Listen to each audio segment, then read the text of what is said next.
శ్రీమాత్రే నమః. సద్గురు జ్యోతిషాలయం 2025 నవంబర్ రాశి ఫలితాలని మనం ఇప్పుడు తెలుసుకోబోతున్నాం. ఈ జాతకం అంటే కూడా అందరికీ ఒక క్యూరియాసిటీ. ఈ నెల నాకు ఎలా ఉంటుంది, వ్యాపారం ఎలా ఉంటుంది, ఉద్యోగం ఎలా ఉంటుంది, ఆరోగ్యం ఎలా ఉంటుంది, నాకు చదువు ఎలా ఉంటుంది, భార్యాభర్తల మధ్య సఖ్యత ఎలా ఉంటుంది, ఇవన్నీ ఒక మిలీనియం క్వశ్చన్స్. రకరకాలైన ఛానల్స్, రకరకాలైనటువంటి మాటలు అన్నీ వింటూ ఉంటే దేనిని వినాలి, ఏది చేయాలి అనేది ఒక క్వశ్చన్స్తోనే అందరూ చూస్తుంటారు. గోచార గ్రహస్థితులు అన్నింటినీ దృష్టిలో పెట్టుకొని ప్రతి ఒక్క వ్యక్తి యొక్క స్త్రీ పురుషులు అందరినీ దృష్టిలో పెట్టుకొని చెప్పడం జరుగుతుంది. ఈ యొక్క జాతకం అనేది ఈ గోచార గ్రహస్థితి ద్వారా మీ వ్యక్తిగత జీవితానికి ఒక 30 నుంచి 40% మాత్రమే వర్తిస్తుంది. మీ యొక్క వ్యక్తిగత జాతకం తెలుసుకున్నప్పుడు మాత్రమే సంపూర్ణ ఫలితం అనేది వస్తుంది. మళ్ళీ చెప్తున్నాను, జాతకం అనేది పడుతున్న వర్షానికి ఒక గొడుగు మాత్రమే, కానీ జాతకం జీవితం కాదు.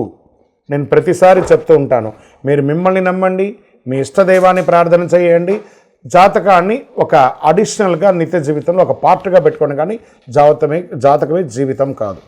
ముందుగా మనం గోచార గ్రహస్థితి ప్రకారంగా 2025 నవంబర్ నెల వృశ్చిక రాశి వారికి రాశి ఫలితాలన్నీ కూడా ఎలా ఉన్నాయి, గోచార గ్రహస్థితులను చూసుకుంటే ఒక అద్భుతమైనటువంటి నెల అని చెప్పడంలో ఏమాత్రం ఇబ్బంది పడక్కర్లేదు. అంత అద్భుతం. వృశ్చిక రాశి వారికి నవంబర్ నెల అంతా కూడా చాలా యోగంగా ఉండబోతుంది. ఎలా ఉండబోతుంది అంటే గ్రహస్థితులన్నీ కూడా వృశ్చికానికి సూర్యభగవానుడు 1-2 ఇంట్లో, చంద్రుడు ప్రతి 2.5 రోజుకి మారుతూ, కుజుడు 9వ ఇంట్లో, బుధుడు 1వ ఇంట్లో, బృహస్పతి యొక్క దీంట్లో చక్కగా 20 ఇంట్లో ఉంటూ, శుక్రుడు 11-12 ఇంట్లో ఎన్ని రకాలైనటువంటి యోగాలను ఇస్తున్నాడంటే, గురు భగవానుడు యోగాన్ని ఇచ్చే ఒక మంచి స్థానంలోకి వచ్చేసాడు. ఎలా ఉండబోతుంది ఈ యొక్క ఫలితాలంటే కూడా విజయం, ఆత్మవిశ్వాసం పెరుగుతుంది, దాంపత్య సౌఖ్యం, వ్యాపార భాగస్వామ్య సంబంధం బలపడుతుంది, భాగ్యాభివృద్ధి పెరుగుతుంది. ప్రభుత్వ రంగంలో ఉద్యోగం చేస్తున్నట్టే ముందు ఉద్యోగస్తులకి తీసుకుంటే ప్రైవేట్ రంగంలో ఉన్నటువంటి వారికి కూడాను ఇది ఒక మంచి స్థానం. ఎన్నో రోజులుగా మీరు ప్రమోషన్ కోసం ఎదురు చూస్తున్నారు, వచ్చేస్తుంది. ఉద్యోగం వచ్చేసిందని కన్ఫర్మ్ అయ్యి ఇంకా జాయిన్ అవ్వకుండా ఉన్నారు చూసారు చాలామందికి, గెట్ రెడీ. అద్భుతమైనటువంటి ఉద్యోగాలు రాబోతున్నాయి, పదోన్నతి, కొత్త ప్రాజెక్ట్ లీడ్ వస్తుంది. వ్యాపారంలో మీకు ఇంకా ఆర్థికమైనటువంటి స్ట్రెస్ నుంచి చూస్తారా, అవన్నీ తొలగిపోయి చాలా అద్భుతమైనటువంటి స్థితికి మీరు వెళ్ళిపోతున్నారు. వ్యాపారంలో చాలా గొప్ప గొప్ప అవకాశాలు రాబోతున్నాయి. లాభదాయకమైనటువంటి ట్రావెల్స్, కొత్త మార్కెటింగ్ విస్తరణ, ఎక్స్పాన్షన్ ఆఫ్ యువర్ బిజినెస్. ఖర్చులు పెరగవచ్చు, కానీ నియంత్రించడంలో కూడా మీరే ఉంటారు. ప్రైవేట్ రంగంలో ఉద్యోగం చేస్తున్నటువంటి మీ యొక్క పద్ధతులు తీసుకొస్తారు, కొత్త పనులు, కొత్త పద్ధతులు. ఇప్పుడు ఎన్ని లేదు, టెక్నాలజీ ఏ ద్వారానో దాని ద్వారానో ఎన్నో చక్కగా ముందుకు తీసుకొస్తారు. మీ మాటల్లో ఇతరులను ఆకట్టుకుంటారు, కొత్త బాధ్యతలు వస్తుంది. ఇక రాజకీయ నాయకులకి అద్భుతమైనటువంటి సమయం యొక్క వృశ్చిక రాశి వారికి. ఎందుకంటే శని భగవానుడు బాగున్నాడు, గురు భగవానుడు బాగున్నాడు, అన్ని రకాలుగా. దీనికి ఒక చిన్న ఉదాహరణ చెప్పాలంటే, చక్కెర పందిరి కింద మీరున్నారు, పైన తేనె వర్షం కురుస్తుంది. చూసుకోండి ఎలా ఉంటుందో. అలాంటి జాక్పాట్ సమయం అని కూడా చెప్పచ్చు. నవంబర్ నెల మీరు పట్టిందల్లా బంగారం అని కూడా చెప్పచ్చు. రాజకీయ నాయకులకి సమాజంలో విలువ పెరుగుతుంది, మద్దతు పెరుగుతుంది, పదవి యోగం పెరుగుతుంది. అందరూ కూడా వీడికి పదవి పోతుందని అనుకునే వాళ్ళు అంతకంటే గొప్ప పదవిలోకి వెళ్ళిపోతాడు. విదేశీయ ఉద్యోగం చేస్తున్నటువంటి వారికి మంచి ఫలితాలు. మాకు ఉద్యోగం పోయిందండి, మాకు లే ఆఫ్ అయిందండి అని అన్న వాళ్ళందరూ మళ్ళీ మాకు ఆఫర్ లెటర్ వచ్చేసిందని మేము జాయిన్ అయ్యామండి చెప్పబోయే సమయం ఆసన్నం అయిపోయింది. వృశ్చిక రాశి మిత్రులారా, get ready, get ready, get ready. అంత అద్భుతంగా ఉంటుంది. మంచి యాత్రలు, స్వదేశీ యాత్ర చేస్తారు, నూతన దేశ యాత్ర చేస్తారు, కాన్ఫరెన్స్, పెద్ద పెద్ద మీటింగ్స్లో పాల్గొంటారు, ప్రశంసలు పొందుతారు. క్రీడాకారులకైతే అద్భుతమైనటువంటి ఫలితాలను కూడా చెప్పచ్చు. ఈ నెలంతా మంచి మంచి ఫలితాలు పొందుతారు. నేషనల్, ఇంటర్నేషనల్ ప్లే చక్కగా చేస్తారు. విద్యార్థులైతే పోటీ పరీక్షల్లో విజయం సాధిస్తారు. ఎన్నో రోజులుగా ఈ సివిల్స్కి ప్రిపేర్ చేస్తున్నటువంటి దానికి ఇదొక మంచి సమయం. Get ready. మీరు చదివి ఆ ఉద్యోగం కోసం ఎదురు చూస్తున్నారు చూసారు, రిజల్ట్ వచ్చి వాళ్ళకందరికీ కూడా ఆఫర్స్ రాబోతున్నాయి. గెట్ రెడీ, చాలా బాగా ఉంటుంది. దాంపత్య జీవితంలో భార్యాభర్తల మధ్య సఖ్యత పెరుగుతుంది. ఎన్నో రోజులుగా సంతానం కోసం ఎదురుస్తున్న వాళ్ళకి ఇదొక సమయం. పెళ్లి కాలేదండి, వయసు అయిపోతుందండి, వృశ్చిక రాశి మిత్రులు అంటే కొంచెం కోపం ఎక్కువ ఉంటారు కదండి, వాళ్ళతో వివాహం, ఖచ్చితంగా వివాహానికి మంచి సమయం ఆసనమైంది. కొత్త వస్త్రాలు కొంటారు, ఆభరణాలు కొంటారు, ఇల్లు కొంటారు, కొన్న ఇంటికి అప్పులు తీరుస్తారు, పాత ఇంటిని మరమ్మత్తు చేసుకుంటారు. వ్యవసాయదారులకి ఇది అద్భుతమైనటువంటి సమయం కూడా చెప్పచ్చు. ఇండస్ట్రీస్ పెట్టిన వాళ్ళకి మిషనరీస్లో ఉన్నట్టు ప్రాబ్లం అంతా తీసి ఇంటర్నేషనల్ టూర్ వెళ్తారు. మిషనరీ కోసం ఇంటర్నేషనల్ టూర్ వెళ్ళి మంచి మంచి మిషనరీస్ అన్ని కూడా విదేశాల నుంచి దిగుమతి చేసుకొని దాన్ని తీసుకుంటుంటారు. రియల్ ఎస్టేట్ వారికి పుంజుకు ఉంటుంది, మీ యొక్క ఆశలు పండుకుంటుంది. షేర్ మార్కెట్ వారికి ఇదొక మంచి యోగకాలం అంటున్నారు. నాలెడ్జ్ ఉంటేనే ప్లే చేయండి. ఆరోగ్యం పట్ల కాస్త శ్రద్ధ అవసరం అని చెప్పడం జరుగుతుంది. నిద్ర లేకుండా ఉండడం, అలసట ఉండడము, ప్రయాణాలు ఎక్కువ ఉండడము, ఇవి కొంచెం ఆహారపు అలవాట్లో తేడాలు రావడం, ఇవన్నీ కూడా జరుగుతున్నాయి. వృశ్చిక రాశి వారికి ఆరోగ్యం పట్ల కాస్త శ్రద్ధ వహించాలని మాత్రం చెప్పడం జరుగుతుంది. ఈ ఆరోగ్యాన్ని కాస్త జాగ్రత్త పరచుకోవాల్సిన బాధ్యత మీది. ఈ నెల మీకు అదృష్టం కలిగించే రంగు ఎరుపు మరియు నలుపు, చాలా మంచి అదృష్టాన్ని కలిగిస్తుంది. సంఖ్య లక్కీ నంబర్ ఇస్ 9. దక్షిణ దిక్కు ప్రయాణాలు మీకు చాలా అనుకూలంగా ఉంటుందని కూడా చెప్పచ్చు. పరిహారాలు: సుబ్రహ్మణ్య స్వామి వారిని ప్రార్థన చేయండి, అయ్యప్ప స్వామి వారిని ప్రార్థన చేయండి, భైరవులు కుక్కలకి అందరికీ కూడా ఆహారం పెట్టండి. ఓం అంగారకాయ నమః అనే ఒక మంత్రాన్ని 108 సార్లు పారాయణం చేయండి. ఓం శ్రీ స్వామియే శరణమయ్యప్ప అనే మంత్రాన్ని ఎప్పుడు అవకాశం ఉంటే అప్పుడు చేయండి. మంగళవారాల్లో బెల్లము, ఎర్ర వస్త్రాన్ని దానం చేయండి. ఇంకను మీ వయస్సు ఎంత ఉందో అన్ని సంఖ్యతో కూడినటువంటి నువ్వులను దీపాన్ని మీ ఇష్టదైవంలో లేకపోతే కులదైవం దేవాలయంలోనూ లేదా శివాలయంలోనూ దీపం వెలిగించండి. ఇంకనూ సకల దోషాలు తొలగి ఆనందంగా ఉండడానికి మీ వ్యక్తిగత జాతకం తెలుసుకోవాలనుకున్నారా? మీ యొక్క వ్యక్తిగత, మీ పేరు, మీ date of birth, time of birth, place of birth మా నంబర్ 9007077149కి వాట్సాప్ చేయండి. తప్పకుండా మీకు రిప్లై వస్తుంది. విజయవస్తు. వృశ్చిక రాశి మిత్రులారా, మళ్ళీ చెప్తున్నాను, ఇది ఒక మంచి అద్భుతమైనటువంటి జాక్పాట్ మంత్. మీరు దీన్ని ఎలా వినియోగించుకుంటే అన్ని ఫలితాలు మీరు పొందుతారు. ఇంకా ద్వాదశ రాశి ఫలితాలన్నీ కూడా చూస్తున్నటువంటి ప్రేక్షక మిత్రులందరికీ కూడా మా టీవీ ఛానల్లో వస్తున్నటువంటి కార్యక్రమాలన్నీ మీకు నచ్చుంటాయి అనుకుంటున్నాను. ఒకసారి లైక్ చేయండి, సబ్స్క్రైబ్ చేయండి, మీ మిత్రులకు అందరికీ కూడా షేర్ చేయండి. వందే మాతరం, వందే మాతరం, వందే మాతరం. చంద్రమౌళి వెంకటేష్ శర్మ గురుస్వామి శరణమయ్యప్ప. తిరుపతికి వచ్చినప్పుడు మన అయ్యప్ప స్వామి వారి 18 అవతారముల దేవాలయం జీవకోన అనే ఒక ప్రాంతంలో ఉంటుంది. కపిల తీర్థానికి దగ్గరలో రైల్వే స్టేషన్ నుండి బస్టాండ్ నుండి 3 కిలోమీటర్ల దూరంలో ఉంటుంది. మన దేవాలయంలో అడుగుపెట్టి ప్రదక్షిణం చేసి మొక్కుకున్న వాళ్ళ కోరికలన్నీ కూడా నెరవేరాయి. ఎంతోమంది మాకు చెప్పున్నారు. రండి, దర్శనం చేసుకోండి. విజయవస్తు. శరణమయ్యప్ప. శ్రీమాత్రే నమః. అందరికీ దీపావళి శుభాకాంక్షలు. ఫస్ట్ సద్గురు జ్యోతిషాలయం నుండి దీపావళి శుభాకాంక్షలు. మా టీవీ ఛానల్ ద్వారా చూస్తున్నటువంటి ప్రతి ప్రేక్షక మిత్రులకి, భగవద్బంధువులందరికీ కూడా దీపావళి శుభాకాంక్షలు. అందరికీ ఉన్నటువంటి ఒక చిరు రెగ్యులర్గా అన్ని టీవీల్లో అన్ని ప్రవచనకర్తలు అందరు గురువులు చెప్తున్నదే, కొంచెం మనం కూడా మన ఛానల్ ద్వారా కూడా కొంచెం తెలుసుకునేటట్టుగా బాగుంటుంది అనే ఒక చిరు ప్రయత్నంలో దీపావళి అంటే ఏంటి, దీపావళి రోజు ఏం చేయాలి, దీపావళి రోజు ఏ పూజ చేయాలి, ఈ దీపావళి ఎప్పుడు వచ్చింది, పటాకులు కాల్చొచ్చా కాల్చకూడదా, ఏ పూజ చేయాలి, ఇవన్నీ కూడా ఆలోచన ఉంటుంది. దీపావళి అంటే దీపపు ఒక వరసను దీపావళి అంటారు. నరకాసురుని యొక్క వధం అయిన తర్వాత, ఆ నరక చతుర్దశి అయిన తర్వాత వచ్చే రోజుని దీపావళి.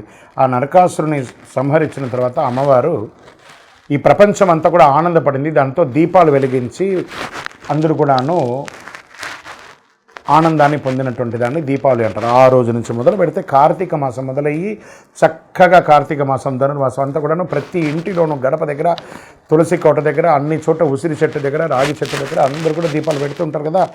ఈ దీపాలు వరుసగా పెట్టేదాన్ని దీపావళి, దీప వరుసను దీపావళి అంటారు. ధన్తెరస్, అమ్మవారు లక్ష్మీవారు, కొంతమంది ఈ దీపావళి రోజు చక్కగా లక్ష్మీ పూజలు చేస్తూ ఉంటారు, కొత్త వ్యాపారాలు ప్రారంభిస్తూ ఉంటారు. మరి దీపావళి రోజు ఏం చేయాలి గురుగారు అంటే తైల అభ్యంగన స్నానం చేయాలి అంటారు. పెద్దవాళ్ళు ఉంటారు కదా, ఇంట్లో పెద్దవాళ్ళు ఒక చోట కూర్చొని ఉంటారు. పిల్లలందరినీ కూడా అక్కడ కూర్చోబెట్టి వాళ్ళకి నువ్వుల నూనె రంగరించి పటాకులు ఇచ్చి కాల్చమని చెప్పి, తర్వాత స్నానం చేసి వచ్చి కొత్త బట్టలు వేసుకొని ఇంట్లో పూజ లక్ష్మీ పూజ చేయడం, దేవాలయాలకు వెళ్ళడం, పెద్దవాళ్ళందరూ కూడా చిన్నపిల్లలకి ఆశీస్సులు ఇస్తూ వాళ్ళకి గిఫ్ట్స్ అంతా కూడా ఇవ్వడము, ఇవన్నీ చేయడం. ఒకటి, సాయంత్రం అవ్వగానే చక్కగా వారి పాఠ్య పుస్తకాలను ఒక 2 నిమిషాలు 5 నిమిషాలు చదవడం. ఎందుకంటే లక్ష్మీప్రదం అంటారు. ఆ రోజు పుస్తకం చదవడం లేదా ఒక శ్లోకం నేర్చుకోవడం, ఒక పూజ చేయడం అనేది లక్ష్మీప్రదం అంటారు. అంత అద్భుతమైనటువంటి రోజు. మరి ఆ రోజు ఇంట్లో ఏమేమి చేయాలంటే తెల్లవారు మాకు స్నానం చేసి ఇల్లంతా కూడా ఆడవాళ్ళంతా కూడా చక్కగా కడిగేసి చేసుకొని చక్కగా గడపకంతా కూడా పసుపు రాకి, మగవాళ్ళందరూ ఆకులు మామిడి ఆకులు అన్నిటి కూడా కట్టి తోరణాలన్నీ కూడా కట్టేసి చక్కగా పైన మన ఇంటి పైన ఓంకార ధ్వజారోహణం చేసి అద్భుతమైనటువంటి ఒక హైందవ సంప్రదాయాన్ని విట్టగా ప్రతి ఒక్కరికి శుభాకాంక్షలు తెలియడం. ఎందుకు ఈ శుభాకాంక్షలు చెప్తున్నారంటే, మనం కొన్ని రోజులుగా కొంతమందికి మాట్లాడకుండా ఉంటాం చూస్తారా, ఒక్కసారి మీరు ఎప్పుడరా ఫోన్ చేస్తారా అని ఎదురు చూస్తుంటారు. వాళ్ళతో ఒక్కసారి మాట్లాడండి. శుభాకాంక్ష తెలవగానే మళ్ళీ ఆ దీపకాంతి పెరిగినట్టు వాళ్ళ జీవితంలో, మీ జీవితంలో ఒక ఆనందాన్ని తెచ్చే ఒక అద్భుతమైనటువంటి రోజే మీకు దీపావళి రోజు. ఈ దీపావళి రోజు చాలామందికి ఒకటి ఉంది, గురుగారు పటాకులు కాల్చకూడదు, పొల్యూషన్ అంట కదండి, కాలుష్యం కదనండి. ఏమండి, పటాకులు కాలుస్తే కాలుష్యం ఏంటండి? మోటార్లు, ఇండస్ట్రీలు, ఫ్యాక్టరీలు, కార్లు, స్కూటర్లు, ఇన్ని పొల్యూషన్తో మనం పడుతున్నాం. ఆ ఒక్కరోజు పిల్లలు ఆనందంగా చేసుకునే ఆ పటాకులు కాల్చుకొని, ఇప్పుడు కాదు ఎప్పటి నుంచో ఎన్నో కాలం నుంచి చేస్తున్నారు కదా, ఇది ఆ ఒక్కరోజు ఉంటుందేమో పొల్యూషన్. అయితే అయింది కానీ ఆనందం అయితే పోతుంది కదా. దీపావళి చేసుకునేవారు అనడం కంటే కూడా దీపావళి మేము చేసుకున్నామని చెప్పడం ఎంత గొప్పగా ఉంటుంది. ఈ 2025 దీపావళి ప్రతి ఒక్కరి యొక్క జీవితంలో ఆనందాన్ని కలిగించాలని, అద్భుతాన్ని కలిగించాలని భగవంతుడి దగ్గర ప్రార్థన చేసుకుంటూ అఖిలాండ కోటి బ్రహ్మాండ నాయకుడైన శ్రీ ధర్మశాస్త్ర అయ్యప్ప స్వామి వారి యొక్క సంపూర్ణ అనుగ్రహం ఉండాలని, దీపావళి అప్పుడు పెద్దవాళ్ళందరూ చిన్నపిల్లలు పటాకులంతా కాల్చినప్పుడు జాగ్రత్తగా వారి మీద దృష్టి పెట్టండి. ఎందుకంటే పట్టు చీర కానీ పట్టు లంగాలని ఆడపిల్లలంతా వేసుకుంటుంటారు. చిన్నపిల్లలు చేయి కాల్చుకోకుండా కొంతమంది పిల్లలు చేతితో కాల్చుతుంటారు. వాటన్నిటిని పెద్దవాళ్ళుగా ఉండి మనం దగ్గర ఉండి ఈ దీపావళి పండుగను ఆనందంగా సంతోషంగా జరుపుకోవాలి. విజయోస్తు. శరణమయ్యప్ప స్వామి, శరణమయ్యప్ప. అఖిలాండ కోటి బ్రహ్మాండ నాయకునే శరణమయ్యప్ప. కార్తీక మాసం వచ్చేసింది, మార్గశిర మాసం వచ్చేసింది. అయ్యప్ప స్వామి ఉభయ తెలుగు రాష్ట్రాలే కాకుండా దేశ విదేశాల్లో ఎక్కడ చూసినా అయ్యప్ప స్వామి వారి యొక్క పూజలు, దీక్షలు, శబరి యాత్రలు అన్ని రకాలైనటువంటి మొదలైంది.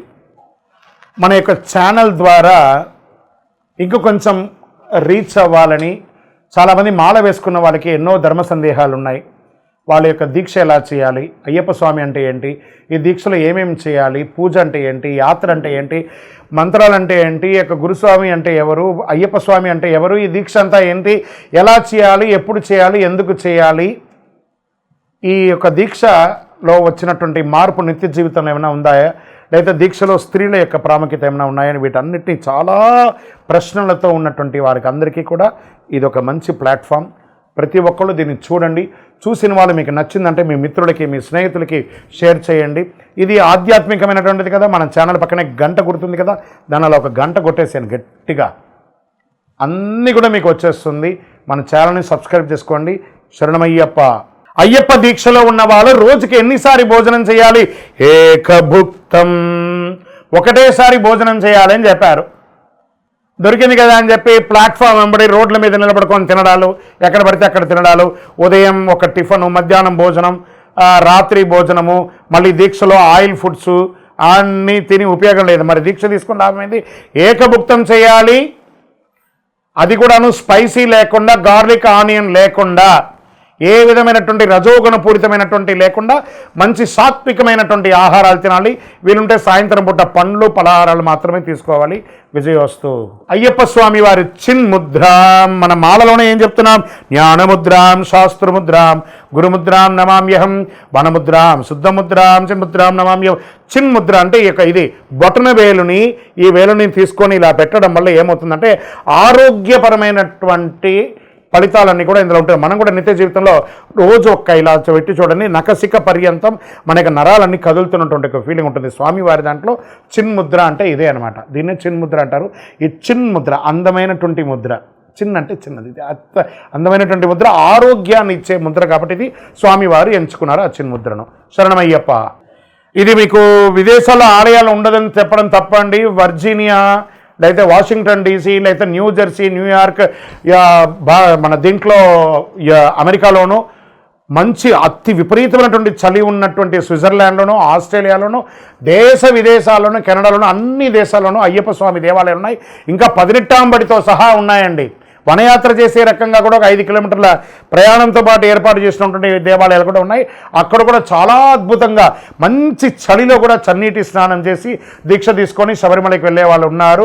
బ్రహ్మాండమైనటువంటి యాత్రలు చేస్తున్నారు. 41 రోజులు 48 రోజులు వ్రతం తప్పకుండా చేసి మరీ భారతదేశానికి వచ్చి ఇరుముడిస్తున్నారు. రానిలేని వాళ్ళు అక్కడే వారి వారి ప్రాంతంలోనే ఇరుముడి కూడా ఇస్తున్నారు. శరణమయ్యప్ప. ఏమంటే అయ్యప్ప మాల వేసుకున్న వాళ్ళు మా ఇంట్లోనే పూజ చేసుకోవాలా లేదా బయట ఎక్కడన్నా పూజ చేసుకోవాలా? ఇది ఒక మిలియన్ ప్రశ్న. మీరు మాల వేసుకునేది ఎవరి కోసం? ఇక్కడ ఒక ప్రశ్న ఉంటుంది. మనం నమ్మిన వాళ్ళు తల్లిదండ్రులు, మనల్ని నమ్మిన వాళ్ళు భార్య పిల్లలు. మనం వీళ్ళ కోసమే మనం దీక్ష తీసుకుంటున్నాం కాబట్టి ఎక్కడో మండపంలో వేసుకుంటాం, మేము సన్నిధానంలో చేసుకుంటే భార్య పిల్లలు ఏం కావాలి? 48 రోజులు మీరు దీక్ష తీసుకొని ఉండగా 150 కోట్ల మందిలో అయ్యప్ప స్వామి మిమ్మల్ని ఎంచుకున్నాడు. ఆ పవిత్రమైనటువంటి మాల మీ మెడ మీద పడింది. మీకు సేవ చేసుకునే భాగ్యాన్ని మీ తల్లిదండ్రులకి, మీ భార్య పిల్లలకి మీరే కదా ఇవ్వాలి. కాబట్టి ఇంట్లోనే పూజ చేసుకోవాలి. మాకు వసతులు తక్కువ ఉన్నాయండి. అబద్ధం అండి. ఈరోజు ప్రతి ఒక్కరి ఇంట్లోనూ ఎక్స్ట్రా రూమ్ ఉన్నాయి. ఆ సపరేట్గా రూమ్లో పెట్టుకొని చక్కగా పూజ చేసుకోవచ్చు. మీరు సాక్షాత్ అయ్యప్ప స్వామిగా ఉంటారు కాబట్టి ఆ ఇంటిల్ని పాలి ఆ ఇల్లు దేవాలయంగా మారిపోతుంది. చక్కగా అందరూ కూడా మీకోసం ఎదురు చూస్తుంటారు మీరు చేసే సేవకు. శరణమయ్యప్ప. లేదండి, ఏ గురుస్వామి కూడా కొత్తగా మాల వేసే వాళ్ళని ఇబ్బంది పెట్టరండి. అవన్నీ అబద్ధం. అలాంటి ప్రశ్నలే లేదండి. వాస్తవానికి గురుస్వామి దైవమే తునైప.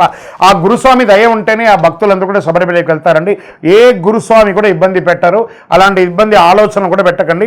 ఒకవేళ వారు ఇబ్బంది పెట్టే రకంగా మీకు అనిపించిందంటే వారితో కూర్చొని మాట్లాడండి, డిస్కస్ చేయండి ఆ గురుస్వామి దగ్గర.